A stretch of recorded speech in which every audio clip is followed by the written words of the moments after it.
The stars looked different from the bridge of the USS Horizon. Captain Jake had been staring at them for 3 months now, ever since his ship had crossed into unexplored space beyond the outer colonies. His mission was simple: find new worlds that humans could call home. What he found instead would change everything. "Captain, we're picking up something strange," said Lieutenant Amy Clark from her position at the sensor station. Her voice carried a mix of excitement and worry that made Jake turn around quickly. "What kind of strange?" Jake asked, walking over to look at her screens. "It's a ship, sir, but it's not like anything in our databases. The design is completely alien." Jake felt his heart start beating faster. For 50 years, humans had been traveling through space, finding empty worlds and dead civilizations. They had always wondered if they were alone. Now it seemed they had their answer. "Distance: 2 million kilometers and closing. They're moving toward us." Jake looked around his bridge. His crew of 25 men and women were the best Earth had to offer. Dr. Lisa, their science officer, was already running scans. Communications officer Tom Rogers was trying to establish contact. Engineer Carl Davis was making sure their ship could move fast if they needed to run. "Sir, I'm getting readings on their ship," Lisa said, not looking up from her instruments. "It's big, much bigger than us, and the materials they're using are unknown. This is definitely not human technology." Jake nodded. "Tom, any luck with communications?" "I'm trying everything, Captain. Radio, laser, even basic math sequences. If they're intelligent, they should recognize mathematical patterns." The alien ship grew larger on their main screen. It looked like nothing humans had ever built. Where human ships were functional and simple, this vessel seemed to flow like water frozen in metal. Strange symbols covered its hull, and weapon ports were visible along its sides. "Captain," Amy called out, "they're slowing down. I think they want to talk." Just then Tom's station came alive with sound. Static filled the bridge, followed by what sounded like clicks and hisses. Then, surprisingly, words in English began to come through. "Human vessel, this is Commander of the Empire. We have been watching your transmissions. We wish to speak." Jake looked at his crew. Lisa raised an eyebrow. "They learned our language from our broadcasts," she whispered. "That's incredibly fast." Jake stepped forward. "Tom, open a channel." He cleared his throat. "Commander, this is Captain Jake of the Earthship Horizon. We come in peace and welcome this contact between our peoples." There was a pause. Then the alien spoke again. "Peace. Yes, we have seen your broadcasts about peace.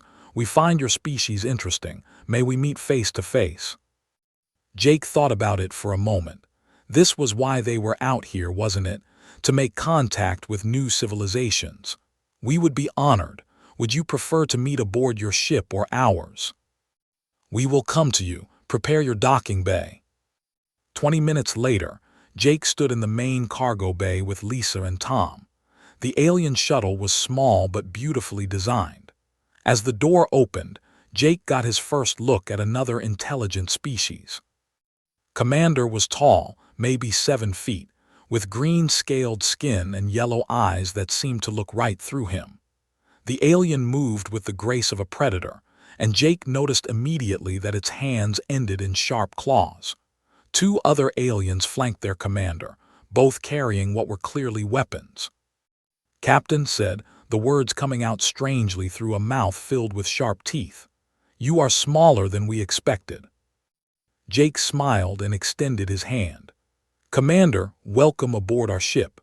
This is Dr. Lisa, our science officer, and Lieutenant Tom Rogers, our communications officer."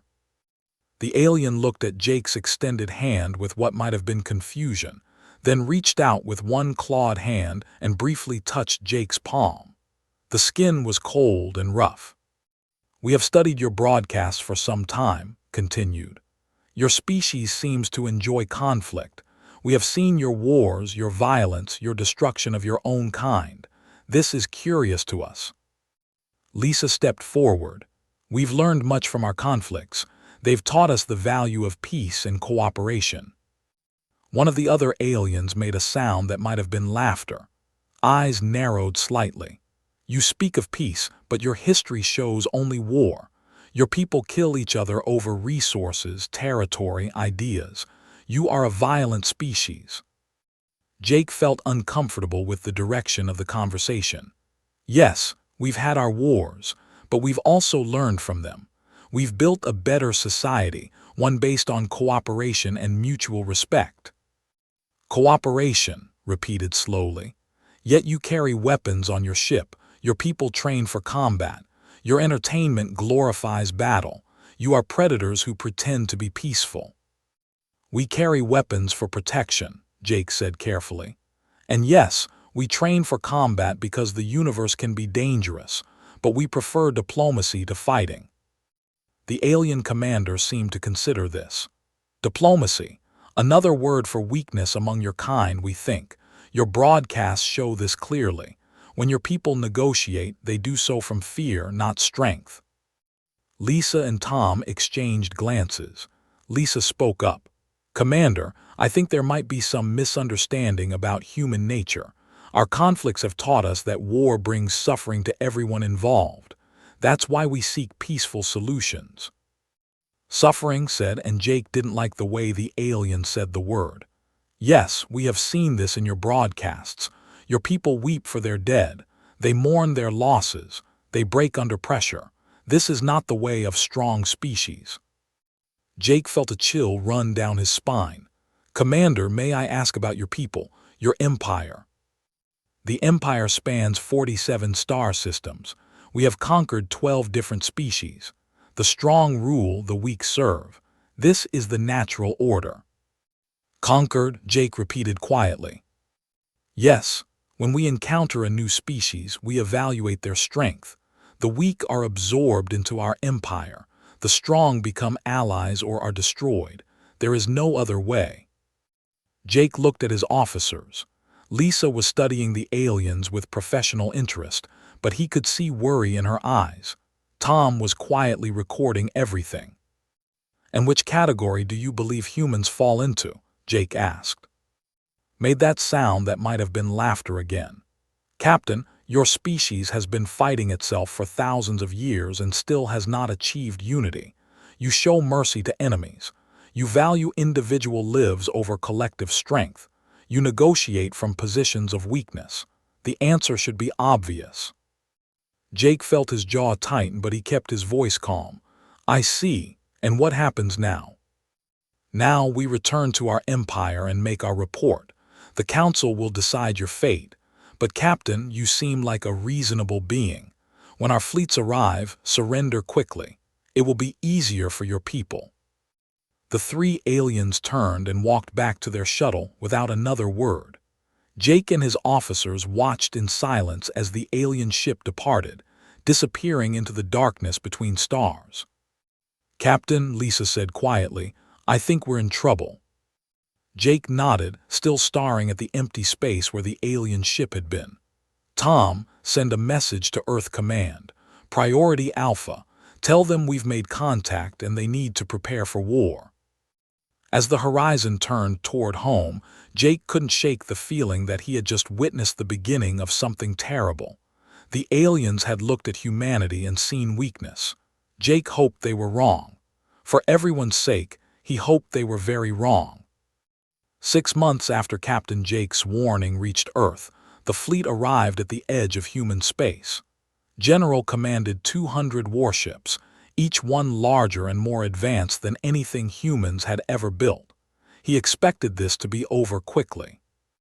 The first target was New Boston, a mining colony with 50,000 people. The planet had only basic defenses and a small security force. It seemed like the perfect place to demonstrate human weakness to the rest of the galaxy. Amy was having breakfast with her daughter when the alarm started screaming. As the colony's civilian administrator, she knew exactly what those alarms meant. She had hoped this day would never come. "Mom, what's happening?" 8-year-old Sarah asked, dropping her spoon into her cereal bowl. "We need to go to the shelter, honey, right now. Amy grabbed her emergency bag in her daughter's hand. Outside, she could see ships in the sky, dark shapes that blocked out the morning sun. At the military compound, Marine Colonel Danny Wright was already coordinating the defense with his small force of 300 soldiers. He had been preparing for this moment since report arrived, but seeing the alien fleet with his own eyes was still shocking. "Sir, we count over 30 ships in the first wave," reported Lieutenant Mike Foster. "They're moving into attack position." Danny nodded grimly. "All units, this is code red. Protect the evacuation zones. Make every shot count. Remember, we're not trying to win today. We're trying to buy time for people to get to safety." The first alien attack came without warning. Energy beams lanced down from the sky, destroying the colony's power plant and communication center. Buildings collapsed under the assault, and fires started spreading through the residential areas.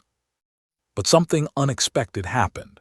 Instead of panicking and surrendering as the aliens expected, the humans fought back with everything they had. Old miners used their industrial equipment as weapons. Teachers armed themselves with hunting rifles and joined the defense. Even teenagers helped carry ammunition to the soldiers. In the colony's main shelter, Amy coordinated the evacuation of civilians while explosions shook the ground above them. "Mrs., take the children to Tunnel 3. Mr. Davis, help the wounded get to the medical station."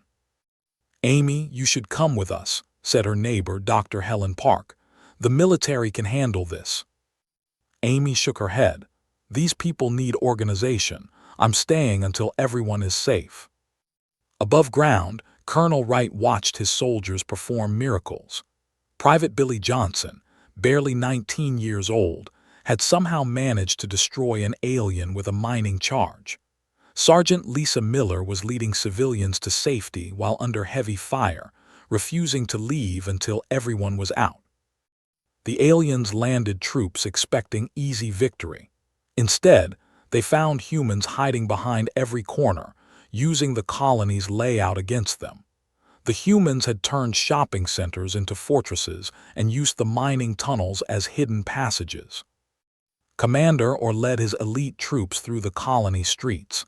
"These creatures fight strangely," he reported to his ship.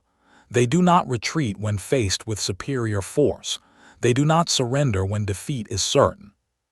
His second-in-command, sub-commander, was equally confused. "Sir, we have cornered a group of humans in the medical facility. They refuse to come out, even though we have them outnumbered 10-1. "Then destroy the building." "Sir, there are wounded humans inside. Their own wounded. Surely they will surrender to save them." But the humans didn't surrender. Instead, Dr. Helen Park and 2 nurses continued treating patients while Marine Corporal Tony held the doorway against alien attackers. When the aliens finally broke through, they found still firing with 3 wounds in his chest, protecting the medical staff with his last breath. The battle for New Boston lasted 18 hours. When it was over, the colony was destroyed, but something had changed in the aliens who fought there. They had expected weak creatures who would break easily. Instead, they found beings who fought with a determination they had never seen before. General received similar reports from the other attack sites. At Haven Station, human pilots had rammed their small fighters into his warships rather than retreat. On the mining world of Prime, human workers had somehow turned their equipment into weapons that could damage alien armor. Most disturbing of all was what happened when the aliens captured humans alive. Unlike every other species that had conquered, humans didn't seem to understand that capture meant defeat. They kept fighting, kept planning escapes, kept trying to help each other even in prison. Dr. Foster was one of the prisoners taken from Prime. During her interrogation, Commander himself questioned her. "Why do your people continue to resist when resistance is pointless?" he asked. Looked at him with calm eyes. "Because giving up is pointless. Fighting gives us hope." "Hope for what? Your colonies are destroyed. Your people are dead or captured. Your government cannot save you." Hope that tomorrow will be better than today. Hope that our children will be free. Hope that good people will win against bad people, even when the odds are terrible. Stared at her. You speak of concepts that have no military value. Hope does not stop energy weapons. Good and bad are meaningless in war. Smiled sadly. Commander, that's exactly why you're going to lose this war. You don't understand what you're fighting. We are fighting a weak species that has not learned its place in the galaxy. No, said quietly. You're fighting an entire species that would rather die fighting than live as slaves. You're fighting people who believe that some things are worth dying for. You're fighting humans. Back on his flagship, General studied the battle reports with growing concern. His forces had won every engagement, but the victories felt wrong somehow. The humans had made his soldiers work for every meter of ground. They had shown no fear of death and no respect for superior firepower. Worse, his own troops were starting to ask questions. Why did the human civilians fight alongside their soldiers? Why did their wounded refuse medical help until their comrades were treated first? Why did they sing songs while under bombardment? Commander or entered the general's quarters with the latest casualty reports. Sir, we have suffered more losses in these 3 battles than in our last 5 conquest campaigns combined. Nodded grimly. The humans fight differently than other species. They seem to view death in battle as preferable to surrender. Sir, some of the troops are calling them the Mad Ones. They say humans fight like beings who have nothing to lose. General turned to look at the tactical display showing human space. 3 colonies destroyed, thousands of humans dead, and yet he felt no satisfaction. Something was wrong with this conquest, something that made his veteran warriors nervous.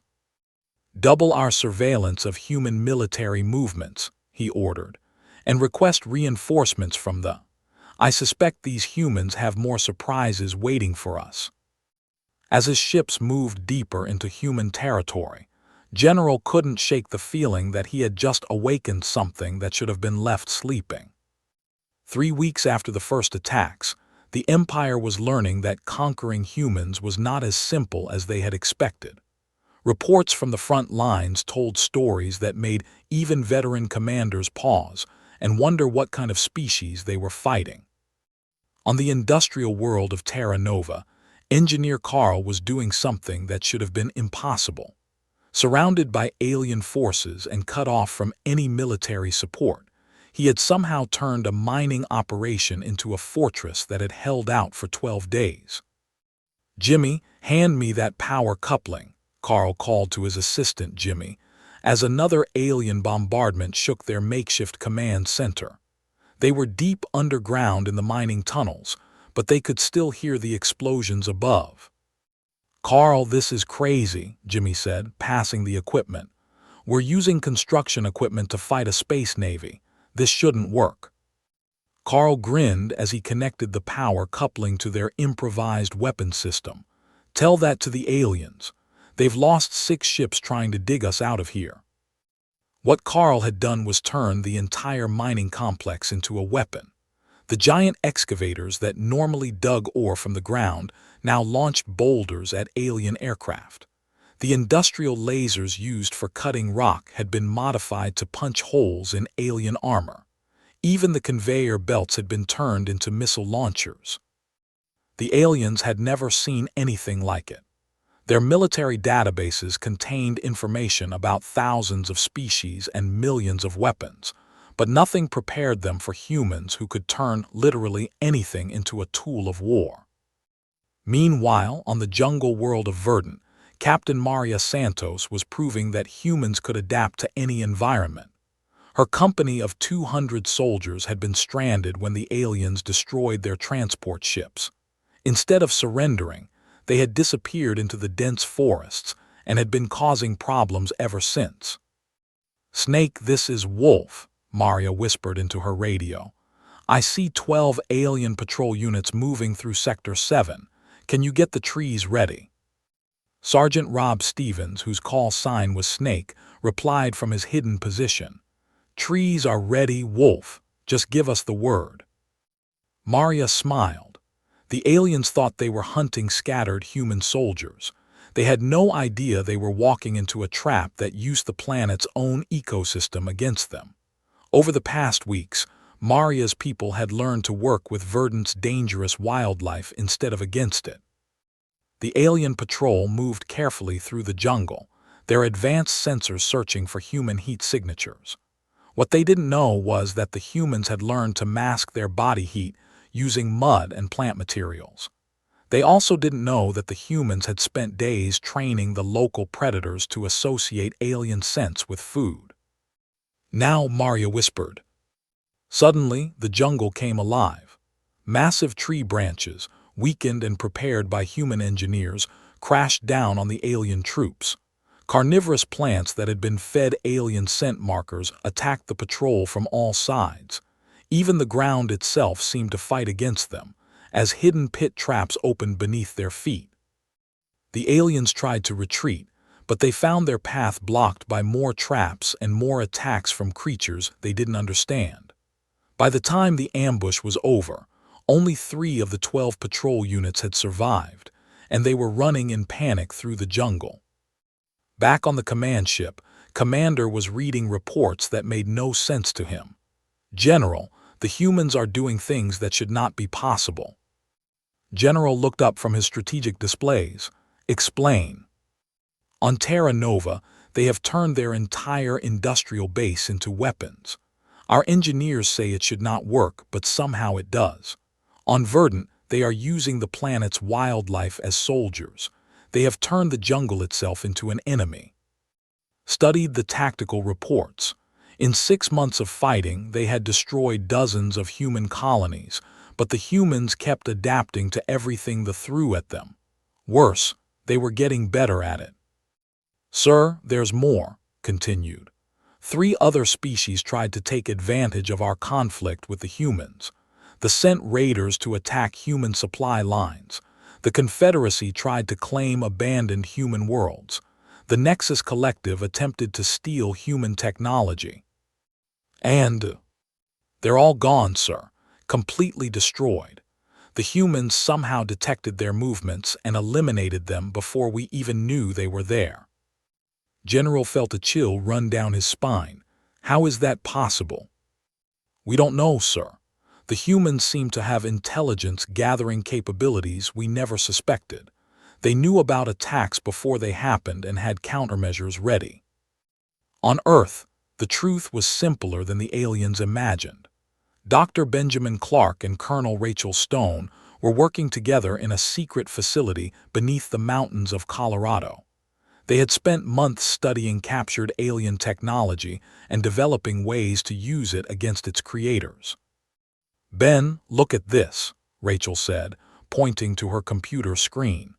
"The aliens' communication system has a weakness. They use quantum entanglement for instant messaging across space, but they never thought anyone would figure out how to listen in." Ben nodded, examining the data. "So we've been reading their mail for the past month. That's how we knew about the other species trying to attack us." "Exactly, and it gets better. Their weapons systems all use the same basic power source. If we can figure out how to disrupt it, we can turn their own weapons against them," Ben finished. "Rachel, you're brilliant." But the aliens were also adapting. Commander had survived the battle at New Boston and had been studying human tactics ever since. He had come to a disturbing conclusion about the species they were fighting. "Sub-Commander, I have been analyzing human battle patterns," he said as they prepared for another assault. "I believe we have made a serious error in our assessment." "Sorry." "We assumed humans were weak because they showed mercy and avoided conflict when possible. But I think we were wrong. I think humans are not naturally peaceful. I think they are naturally dangerous, and they have learned to control that danger." Looked confused. "I don't understand, sir." Or pulled up video footage from the various battles. "Look at how they fight.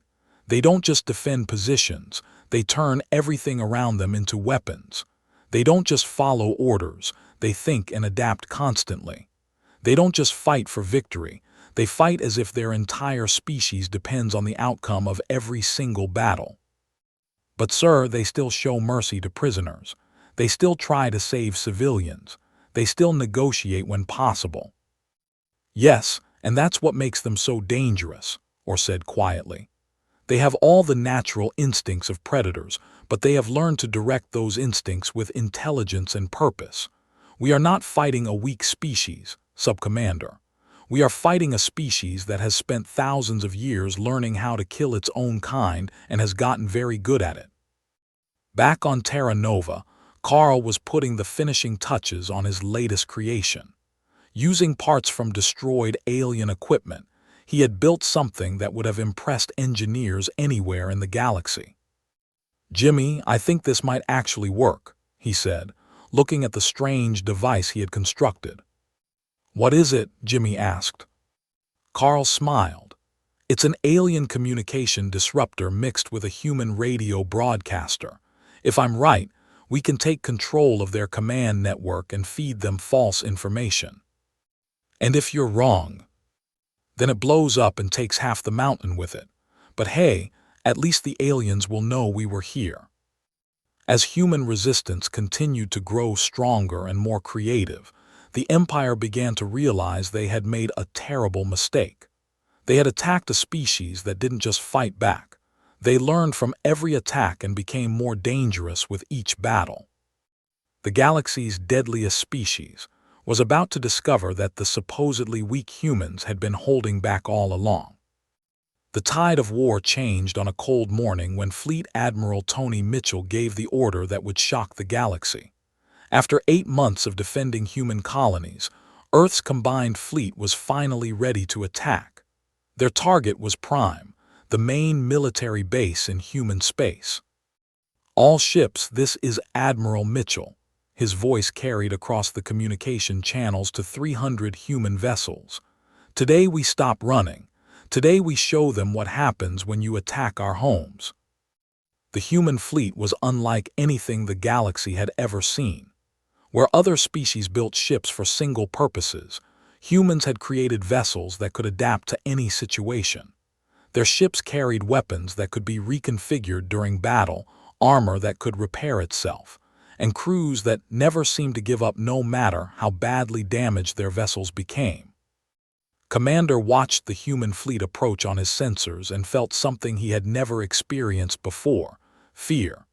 "General, the human ships are not following any known attack pattern. They're moving in formations we've never seen." General studied the tactical display. The human ships moved like a school of fish, each vessel responding to the others as if they shared a single mind.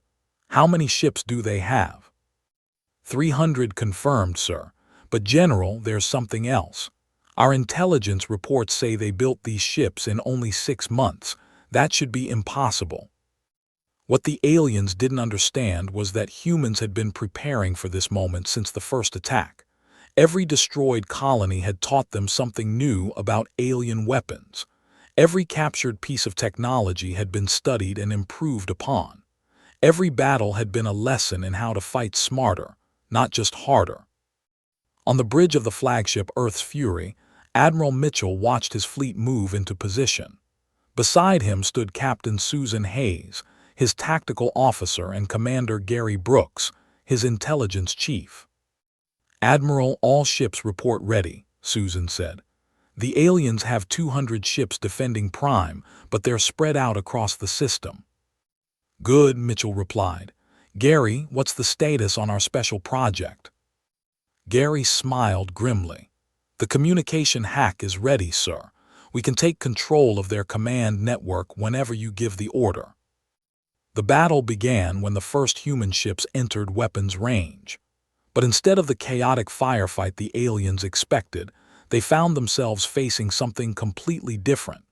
The human ships worked together with perfect coordination, covering each other's weaknesses and combining their firepower in ways that their effectiveness.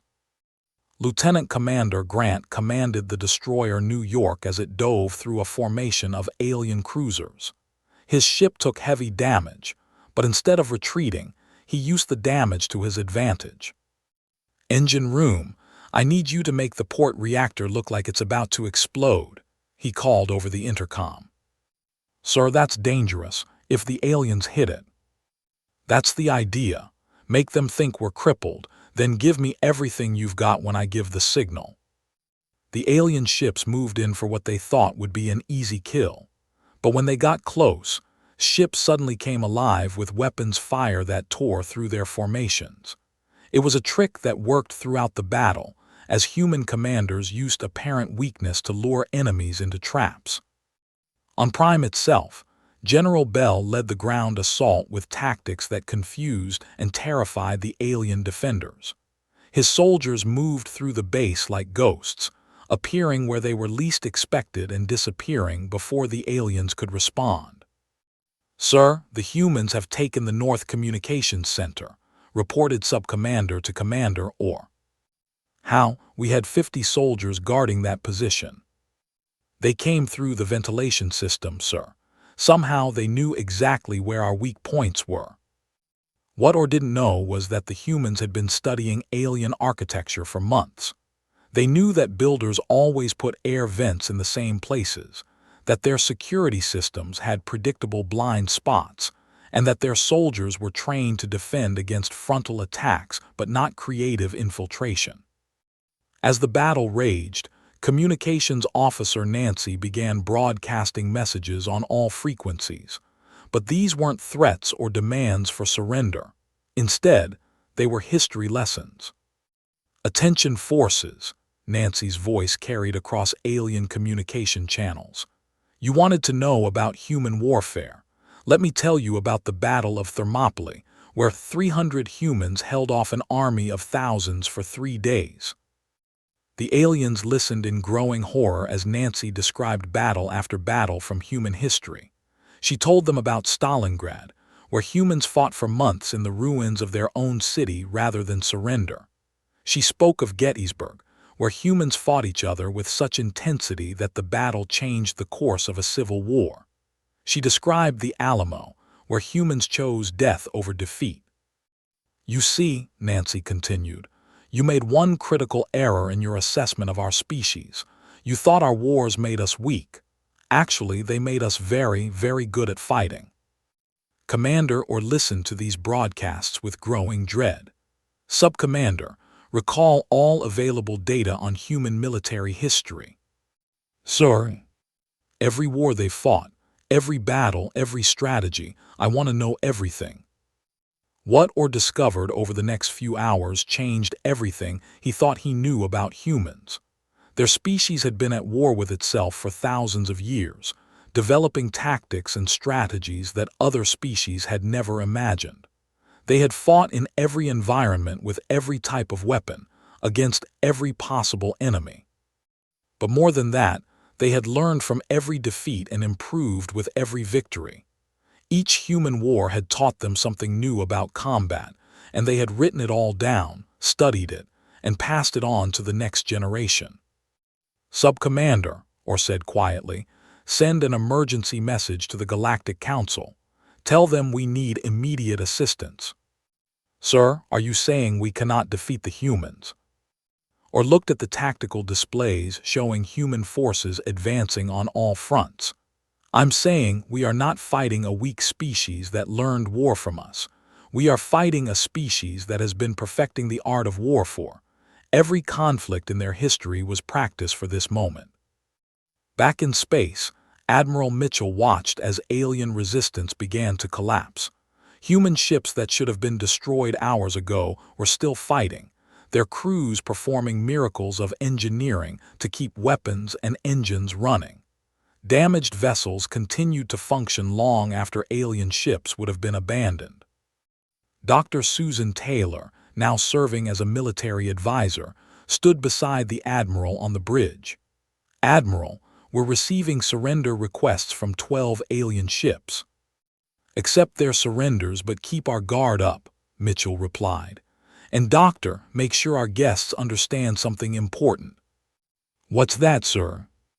Mitchell smiled grimly as he watched another alien formation break apart under human attack. This isn't us being cruel or vindictive. This is us being merciful. If they had studied our history more carefully, they would have learned that we're much more dangerous when we're not trying to be civilized. As news of the human victory at Prime spread across the galaxy, other species began to take notice.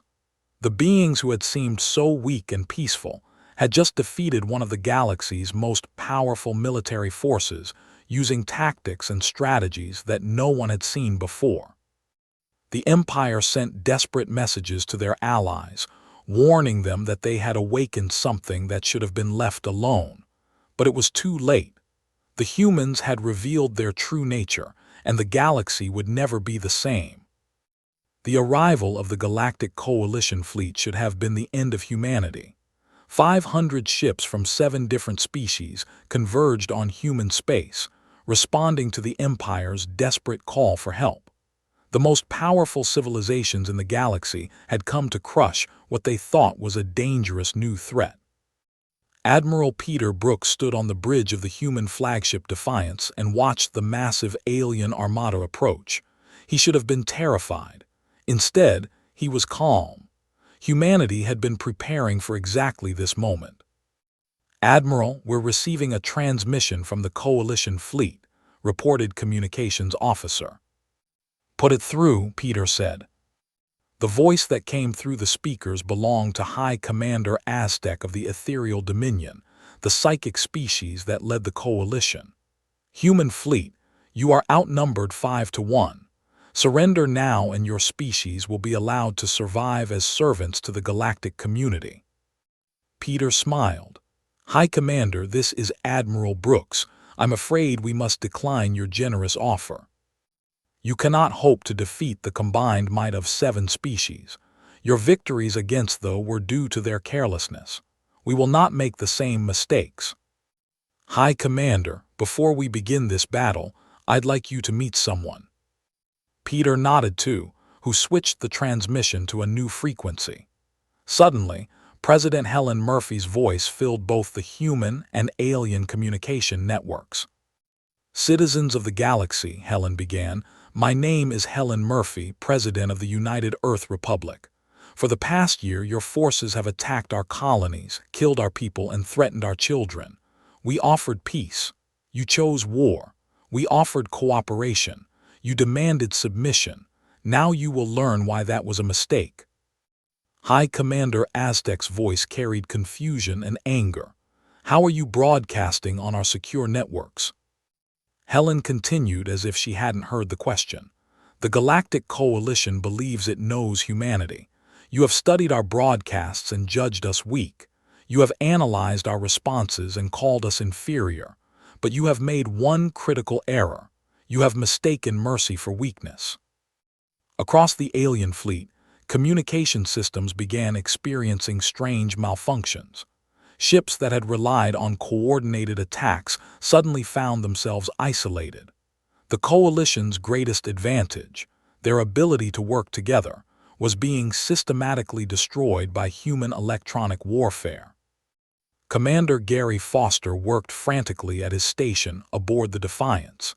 He had spent months learning alien computer systems, and now he was using that knowledge to turn their own technology against them. "Admiral, I've got control of 30% of their communication grid," Gary reported. "I'm feeding false tactical data to their fleet commanders." "Excellent work. Begin Phase 2. What happened next shocked the galaxy. Instead of waiting for the alien fleet to attack, the humans struck first with weapons and tactics that seemed to come from their worst nightmares. Human ships didn't just fire at the enemy, they coordinated their attacks with mathematical precision. Every shot was calculated to create maximum damage while using minimum resources. They moved in formations that confused alien sensors and used the enemy's own formations against them. But most terrifying of all was what happened when alien commanders tried to use their special abilities against the humans. High Commander Aztec attempted to use his psychic powers to control human minds, just as his species had done to dozens of others. Instead, he found something impossible. Human thoughts were chaos. Where other species had organized, predictable mental patterns, humans had minds that jumped randomly from idea to idea, making psychic control impossible. "This cannot be," Aztec whispered as his mental attacks failed completely. "No species can resist the mind touch of the ethereal dominion." On the human side, Dr. Susan Taylor had predicted this exact situation. "Admiral, the psychic attacks are having no effect. Human consciousness is too chaotic and unpredictable for their abilities to work." Meanwhile, the Mechanical Nexus Collective tried to hack human computer systems, expecting to find simple technology they could easily override. Instead, they encountered something their logical programming couldn't handle: human intuition built into every system. Where alien computers followed predictable patterns, human technology incorporated random elements and creative solutions that made no logical sense, but somehow worked perfectly. The Nexus Collective's attempts to take control of human ships resulted in their own systems becoming confused and unreliable. Admiral Brooks watched as the alien coalition began to fall apart. Without coordination, their superior numbers became a disadvantage. Ships collided with each other as false orders sent them to the same positions. Weapons systems fired on their own allies as human hackers fed incorrect targeting data to their computers. "Admiral, the alien fleet is breaking formation," reported Captain Lisa Morgan from her position at the tactical station. "They're retreating to minimum safe distance." "Open a channel to all ships," Peter ordered. "This is Admiral Brooks to all coalition forces. You came here to teach humanity its place in the galaxy. Consider the lesson learned. The question now is whether you want to continue this education or if you're ready to discuss more peaceful arrangements." The response came not from High Commander Aztec, but from war leader of the military caste, the species known throughout the galaxy for never retreating from any battle. "Human Admiral, the military caste acknowledges your strength. We have fought for 300 years without defeat. Today, we choose to withdraw rather than face complete destruction. How is this possible?" Peter's response was heard throughout the galaxy. "War leader, your species is strong and brave. You fight with honor and skill, but you fight as individuals even when you work together. Humans fight as one organism with millions of parts. We don't just coordinate our attacks, we think as one mind across thousands of ships." "But how?" came another voice, this time from the Silicon hegemony. "No species can achieve such coordination without technological assistance." Admiral Brooks looked around his bridge at the faces of his crew. These men and women came from different countries, different cultures, different backgrounds, yet they worked together as if they had been born to it. "Because," Peter said slowly, "we learned how to do it by fighting each other for thousands of years. Every war we fought taught us something new about cooperation under pressure. Every battle showed us how to trust each other with our lives. Every defeat taught us how to work together better." President Murphy's voice joined the conversation from Earth. "Members of the Galactic Coalition, humanity offers you a choice. You can continue this war and discover exactly how dangerous we can be when we stop holding back. Or you can accept us as equals and partners in building a better galaxy for all species." The silence that followed lasted for several minutes. Finally, High Commander Aztec spoke for the coalition. "Humans of Earth, the Galactic Council formally recognizes the sovereignty of human space and invites humanity to join the galactic community as a full member species. We apologize for our misunderstanding of your nature." 3 months later, Ambassador Victoria Lewis sat in the Great Hall of the Galactic Council representing humanity's interests. Around her sat representatives of dozens of species, many of whom still seemed nervous in her presence. The galaxy had learned its lesson. Humans were not the strongest species, nor the most advanced. But they were something far more dangerous. They were survivors who had spent their entire history learning how to win against impossible odds. And now, for the first time in galactic history, there was a species that other civilizations were afraid to fight. As Victoria listened to debates about trade agreements and scientific cooperation, she couldn't help but smile. The galaxy's deadliest species had finally discovered the truth about humanity. They were not the monsters of the galaxy, but they were definitely not to be trifled with either.